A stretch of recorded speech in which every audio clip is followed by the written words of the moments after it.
Hey, church. Hope you're all doing well. It has been a really hard last 10 days. I'm sure you have felt much of the difficulty and the stress, the hurt, the pain.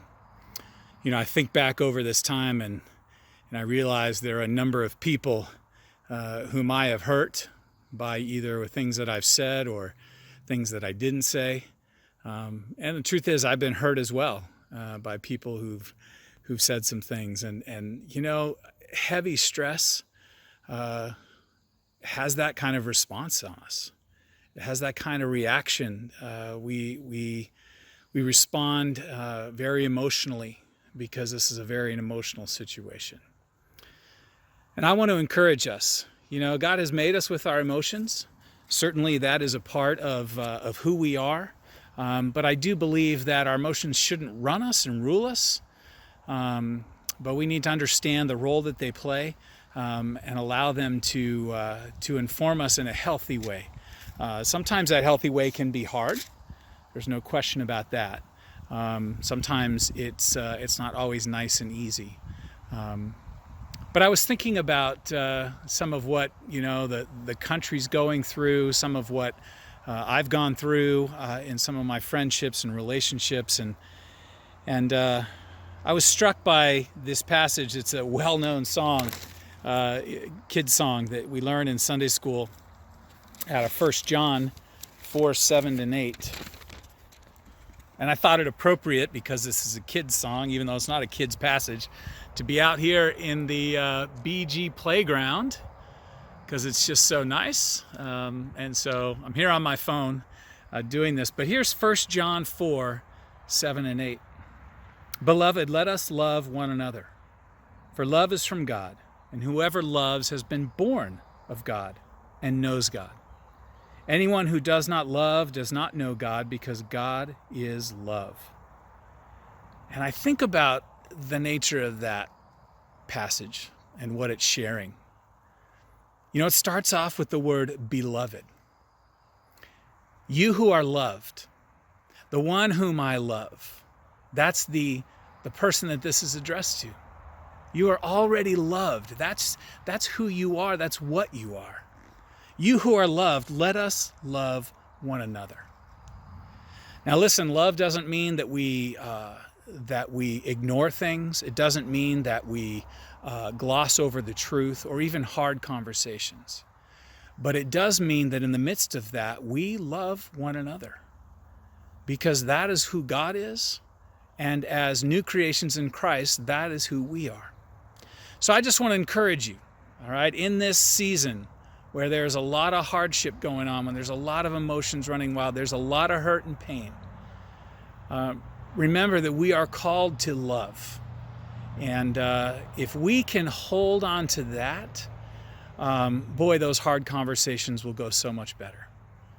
So know that I am praying for you. Know that I am praying for the church, because I think Bethel Grove, even in all of its imperfections, God has placed it in this community for generations now, and even for such a time as this, that we can have an impact on this community for the good. And you know, even as I said that, I realized that for some, that will look very different than others.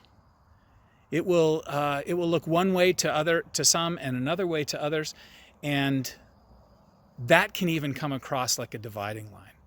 But I pray that we would seek the peace and unity of the church and practice loving one another, and out of that and those relationships, begin to love into our community. So keep strong in the Lord, keep in His Word, keep praying, asking for Him to shape you, guide you, mold you to be the person that He has called you and I to be. So I encourage you in that. Just a few things to remind you of, kind of our midweek message here. The first one is that tonight we have our prayer meeting. And I think we are in a situation in which every one of us in the church should be on this prayer meeting. We should be figuring out ways how to have more rooms, so to speak, virtually on Zoom, because of how many people are there, because that is the beginning of the healing and the way forward in this. as followers of Christ and as people who hold to the gospel, we need to trust that and believe that. So I invite you to join us tonight, 7 p.m. I think there's a fellowship time at 6:30. There'll be an email going out that should be attached to this video. Also, just to let you know that there's a pre-budget meeting coming up. There was an email that went out that had that set for, I believe, the 14th, but that is going to happen this coming Wednesday. And so you'll get another email about that. Again, details here. But we missed the date on that as we're trying to figure out how to put all these things together. So there's a pre-budget meeting, an opportunity for you to come. If you have any questions or you want to have some input into the budget, that is the time to do it, because by the time we get to the annual meeting, there is a little room for discussion. Going to be even harder with Zoom than what it typically is. But we're kind of voting on the budget as is. This is an opportunity for really to have input on the proposed budget. Then finally, just want to remind you about some adult ed classes that are taking place. You've received emails about these. Mere Christianity, Pastor Santosh's class on Wednesday evening, 7 o'clock. It's over Zoom. You need to contact him, santosh@bg.org, and he'll get you a link and get you plugged in for that. And then Steve Lance is in Colossians, and that takes place on Sunday mornings at 9:30 a.m. So you can spend a good hour or so in there before the service at 11 o'clock. And so just again remind you to join us at 11 a.m. on Sunday for our live stream services. You can do that on the BG website, or you can go to the BG YouTube page. And so thank you for just loving one another, loving God's people, and loving our community. I'm praying for that as we head into this year, into this week, and into what's next. More information will come about the idea of church opening when we get a better understanding of when that can possibly take place. It's not something we're not thinking about. We're just waiting to get some pretty good information before we pass that on to you. So let's be praying for that as well. All right, Lord bless you. I look forward to seeing you soon.